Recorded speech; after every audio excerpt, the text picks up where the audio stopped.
கமலஹாசனோட ரசிகர்களுக்கு மிகப்பெரிய ஒரு அதிர்ச்சியா நான் வந்து பிக் பாஸ்ல இருந்து விலகுறேன் அப்படிங்கிற மாதிரி சொல்லியிருக்காரு. அதோட காரணம் என்ன சார்? அவர் அமெரிக்கா போகிறார். 6 மாதம் யூஎஸில் போயிட்டு இந்த ஏஐ டெக்னாலஜி சினிமாவில் ஏஐ எப்படி பயன்படுத்தலாம், எஸ்சியோட லைனப் வந்து இப்போ தக் லைஃப் முடிச்சிட்டாரு.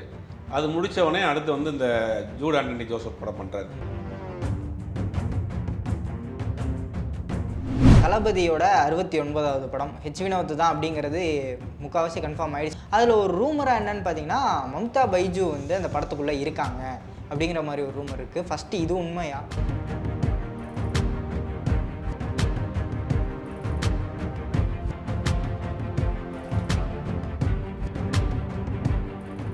சேனல் 5 சினிமா நேயர்களுக்கு வணக்கம். இன்றைக்கி நம்ம கூட நேர்காணலில் யார் இருக்கா அப்படின்னு பார்த்தீங்க அப்படின்னா திரு சுபேர் அவர்கள் வந்து இணைஞ்சிருக்காரு. அவர்கிட்ட ஒரு சில சுவாரஸ்யமான விஷயங்கள்லாம் கேட்டு தெரிஞ்சுக்க போகிறோம். வாங்க அவர்கிட்ட பேசலாம். வணக்கம் சார். வணக்கம் கிருஷ்ணா. நலமாக இருக்கீங்களா? நல்லா இருக்கேன்.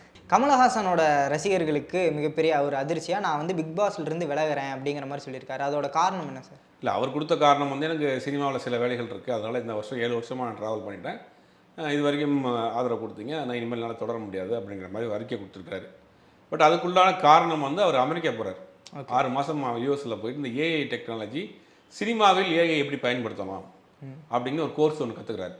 ஆல்ரெடி கேஹெச்னு ஒரு கம்பெனி வச்சுருக்கிறார். அந்த எல்லாம் நிறையா பேர் தெரிஞ்சிருக்கும். அந்த கம்பெனி அந்த கதர் இருக்கு இல்லையா, அதெல்லாம் வந்து அங்கே ஒரு ஷோரூம் மாதிரி வச்சுருக்காரு யூஎஸில், நியூயார்க்கில். இப்போ அதையும் அவர் 3 மாதத்துக்கு 6 மாதத்துக்கு பார்த்துட்டு அவர் அடிக்கடி அமெரிக்கா போவார். இப்போ இதே நேரத்தில் ஒரு 6 மாதம் அவங்க ஒரு கோர்ஸ் ஜாயின் பண்ணியிருக்காரு. அந்த கோர்ஸ் கற்றுக்கிற போகிறார். அப்படிங்கும்போது 6 மாதம் அவர் இந்தியாவில் இல்லை. தக் லைஃப் முடித்த பிறகு கிளம்பிடுறாரு.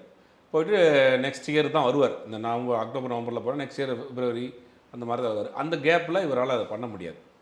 அந்த ஒரு காரணம் தான் மெயின் காரணம். பட்டு கமலஹாசன் பொறுத்த வரைக்கும் இந்த 70 வயசில் ஒரு ஏஐ டெக்னாலஜி சினிமாவில் எப்படி யூஸ் பண்ணுறாங்கன்னு கற்றுக்கிறதுக்கு போயிருக்காருன்னா அது உண்மையிலேயே ஒரு பெரிய விஷயமா. இன்றைக்கி சினிமாவை நேசிக்கக்கூடியவர்கள், சினிமாவில் இருக்கக்கூடியவர்கள் இது ஒரு நம்ம பாடமாக எடுத்துக்கணும். அந்நாடு ஒரு அன்னன்னைக்கு வரக்கூடிய அப்டேட்டை கற்றுக்கணும்னு நான் சார் நினைக்கிறார்ல. இன்றைக்கி நம்ம யூஸ் பண்ணக்கூடிய பல டெக்னாலஜியை சினிமாவுக்கு கமல் தான் கொண்டு வந்தார்.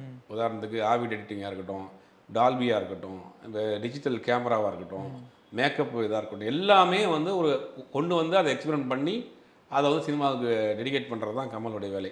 இப்போ ஏஐ வந்திருக்கு, ஏஐயில் என்னென்ன பண்ண முடியும் கற்றுக்கிறதுக்கு போயிருக்காரு, வந்து பண்ணுவார். இப்போ அவருக்கு ஒரு வாய்ப்பு வருது, ஒரு வருமானம் வருது, எல்லாத்தையும் விட்டு ஒரு பேஷனாக பண்ணுறாருல. பிக் பாஸில் நடித்தார்னா அவருக்கு ஒரு பெரிய அமௌண்ட் கொடுக்குறாங்க. இருந்தாலும் கூட அந்த பணம் வேணாம், நம்ம ஒரு விஷயத்தை கற்றுக்கணும் அப்படின்ற போகிறார்ல. இதை வந்து நம்ம ஒரு நல்ல ஒரு லெசனாக எடுத்துக்கணும். அடுத்து வரக்கூடிய சினிமாவை நேசிக்கக்கூடியவர்கள், சினிமாவில் இருக்கக்கூடிய நினைக்கக்கூடிய டேரக்டர்ஸு, ஹீரோஸு, இதை வந்து ஒரு பாடமாக எடுத்துக்கணும். 70 வயசில் ஒரு விஷயத்தை கற்றுக்கணும்னு போகிறார்ல. இன்றைக்கி இருக்கக்கூடிய டேரக்டர் என்ன பண்ணுறாங்க, இங்கிலீஷ் படத்தை பார்த்து காப்பி பண்ணுறது, இங்கிலீஷ் டைட்டில் வைக்கிறது, டைட்டில் பஞ்சம் கிடையாது, அதை டிசைன் பார்த்து அங்கே வந்து எடுத்து போடுறது, வெளிநாட்டில் ஷூட் பண்ணுறது, கடைசியில் பார்த்தா அது ஒன்றுமே இல்லாமல் வந்து நிற்கிது ப்ராடக்ட். ஆனால் கமல் மாதிரி 50-60 வருஷம் மீடியா சினிமாவில் இருக்கக்கூடியவர்கள் லேட்டஸ்ட்டாக ஒன்று வந்தாலும் அதை கற்றுக்கறணும், அதில் நம்ம ஏதாவது பண்ணணும்னு ஒரு இதுக்கு இல்லையா, அதான் ஒரு கமலுடைய டெடிகேஷன். சார் கொடுக்கப்பட்டிருக்க காரணம் வந்து ஆனால் நான் இதுக்காக போகலை அப்படிங்கிற மாதிரி வேற ஒரு காரணமாக இருக்கே சார். அது எதனால அப்படி இதே சொல்லியிருக்கலாமே? இல்லை, அதை எப்படி ஓப்பனாக சொல்ல முடியும். எனக்கு சினிமா சம்மந்தப்பட்ட வேலைகள் இருக்குன்னு ஜென்ரலாக சொல்லியிருக்கு. அதுவும் சினிமா தானே. ஏஐயில் கற்றுக்கிற போகிறாங்க, சினிமாவில் தானே கற்றுக்கிற போகிறேன். ஓகே, ஆல்ரெடி அவர் அரசியலில் பிஸியாக இருக்கப்போ கூட பிக் பாஸ் பண்ணிட்டு இருந்தார். அரசியலில் தேர்தல் ஒரு பக்கம் நடந்துகிட்டு இருக்கோம், தேர்தல் பிரச்சாரத்துக்கு போவார், பிக் பாஸும் கலந்துக்குவார். அவ்வளோ பிஸியாக இருந்தாலும் 6 மாதம் கம்பல்சரியாக அவர் வந்து இந்தியாவில் கிடையாது. அப்படிங்கும் போது அவர் சினிமா சம்மந்தப்பட்ட வேலை தானே பார்க்குறாரு. அதனால் என்னுடைய சினிமா ஒர்க் இருக்குன்றது தான் அவர் கொடுத்துருக்காரு அறிக்கையில், அதனால அங்கே போகிறாரு. ஓகே சார், கமலஹாசன் இல்லாமல் யாரை வந்து பிக் பாஸில் ஹோஸ்டிங் எதிர்பார்க்கலாம்? மறுபடியும் எஸ்டிஆர் வர வாய்ப்பு இருக்கா, இல்லை வேறு யாராவது நடிகர்கள் வர? எஸ்டிஆர் வர்றதுக்கு அதிக வாய்ப்புகள் இருக்குது. ஓகே, எஸ்டிஆரோட லைனப் வந்து இப்போ தக் லைஃப் முடிச்சிட்டாரு, டப்பிங் போயிட்டுருக்கு. அது முடித்தவொடனே அடுத்து வந்து இந்த ஜூட் ஆண்டனி ஜோசப் படம் பண்ணுறாரு. 2018 மலையா படம் பண்ணார் இல்லையா, அவர் படம் பண்ணுறாரு. அது நவம்பர் ஆர் டிசம்பரில் அந்த படம் ஆரம்பிக்கிறாங்க. அப்போ தேசிய பெரியசாமி படம் தள்ளி போகுது. ஓகே, பிப்ரவரி மார்ச் ஆகும். இன்பிட்வீன் கேப்பில் வாரத்துக்கு ஒரு நாள் தான் ஷூட்டு. அப்படிங்கிறதுனால இந்த படம் இது பிக் பாஸ் அவர் பண்ணுறதுக்கு வாய்ப்பு இருக்குது. கமலே கூட ரெஃபர் பண்ணியிருப்பார் பண்ணலாம் அப்படின்னு. அது சிம்பு அது பண்ணார்னா ஒரு சிம்புக்கு ஒரு பெரிய ஒரு நல்ல ஒரு வாய்ப்பு அது.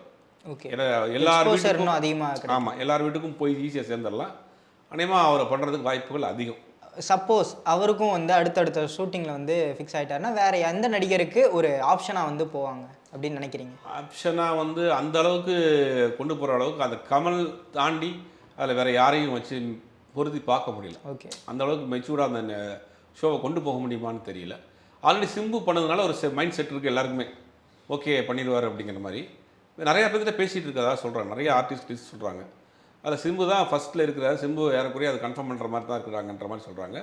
அது அடுத்தடுத்து அப்டேட் வர்றப்போ தான் தெரியும். ஓகே சார், கமலஹாசனை தாண்டி இந்த பக்கம் சூப்பர் ஸ்டார் வேட்டையன் படத்தோட டப்பிங் ஆல்மோஸ்ட் முடிஞ்சிச்சு அப்படிங்கிற மாதிரி ஒரு சில செய்திகள்லாம் கிடச்சிது. அந்த படத்தோட கண்டிஷன் வந்து எந்த மாதிரி இருக்குது, அதோட அப்டேட் வந்து அடுத்து எப்போ எதிர்பார்க்கலாம்?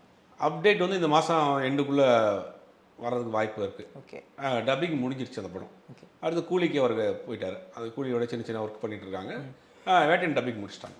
அப்டேட்னா வந்து இப்போ ஃபர்ஸ்ட் லுக் அந்த மாதிரியா இல்லை டீசர் ட்ரெய்லர் டேரெக்டாக? ஃபர்ஸ்ட் லுக்லாம் பஸ் வரும். ஓகே, ஃபர்ஸ்ட் லுக் ஒன்று விடுவாங்க, அது கொஞ்ச நாள் அப்படியே ஒரு டீசர் விடுவாங்க, அப்படியே லைன் அப் அப்படியே இருக்கும். அடுத்து முக்கியமான ஒரு விஷயம்னு பார்த்தீங்கன்னா சார், இப்போது தளபதியோட 69வது படம் ஹெச் வினோத் தான் அப்படிங்கிறது முக்கால்வாசி கன்ஃபார்ம் ஆயிடுச்சு. இன்னும் அஃபிஷியல் கன்ஃபர்மேஷன் மட்டும்தான் வரல. அதில் ஒரு ரூமராக என்னன்னு பார்த்தீங்கன்னா, மம்தா பைஜு வந்து அந்த படத்துக்குள்ளே இருக்காங்க அப்படிங்கிற மாதிரி ஒரு ரூமர் இருக்குது. ஃபஸ்ட்டு இது உண்மையா? ஆமாம், அவங்க வர்றாங்க, அது கன்ஃபார்ம் பண்ணாங்க. ஆல்ரெடி வேற ஒரு படத்துக்கு கொடுத்த டேட்டை கேன்சல் பண்ணி இந்த படத்துக்கு கொடுத்துருக்காங்க. அவங்கள கன்ஃபார்ம் பண்ணிட்டாங்க. சார், ஒரு பொலிட்டிக்கல் சட்டையர் ஃபிலிமாக இது இருக்கும் அப்படிங்கிற மாதிரி நம்ம முன்னாடி பேசியிருந்தோம். இப்போது அவங்க உள்ளே வராங்க அப்படின்னா மேபி ஒரு காலேஜ் ஸ்டூடெண்ட் அந்த மாதிரி கதாபாத்திரத்தில் வராங்களா, இல்லை இவருக்கு ஜோடியாக தான் வர்றாங்க? ஜோடியாக வர்றதுக்கு வாய்ப்பு இல்லை. இவர் வந்து ஒரு மெச்சூர்டு கேரக்டர் தான் பண்ணுறதா சொல்கிறாங்க. மெச்சூர்டு கேரக்டர் தான் பண்ணுறாங்க, ஜோடியாக வர்றதுக்கு வாய்ப்பு இல்லை. இன்னொரு பேர் அந்த மாதிரியான ஒரு ட்ராக்கில் வருவாங்க.